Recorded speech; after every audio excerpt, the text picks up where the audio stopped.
welcome back to the Teach Back Method, where I teach you guys something I'm learning about in grad school to help me understand it better. For today's video, we are going to be discussing Canadian C-spine rules. Let's break it down.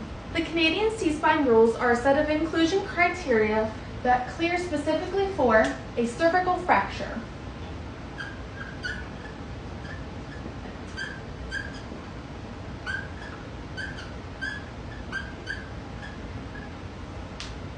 There are 5 different criteria in our Canadian C-spine rules. Let's read them.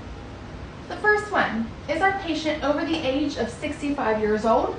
Is there bilateral upper extremity paresthesia? Bilateral means both sides of the body, UE means upper extremity, and paresthesia means pins and needles. The next category, was there a dangerous mechanism of injury, such as a car accident, gunshot wound, etc.? Is there midline cervical tenderness? And lastly, is a patient having a cervical rotation greater than 45 degrees? Now, it's important to note our patient does not need to have all 5 of these to be considered.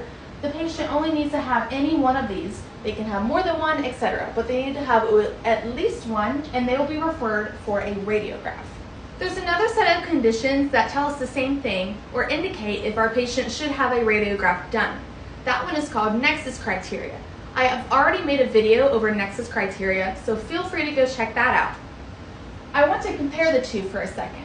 So, nexus criteria also has 5 different conditions, and much like the Canadian C-spine rules, only one of those conditions needs to be present for a radiograph to be recommended. The only overlap in the conditions that we have are dangerous mechanism of injury and then our midline cervical tenderness. Everything else is just a little bit different between Canadian C-spine and nexus. I hope you guys learned something about the Canadian C-spine rules in this video. Come back to my page to learn more.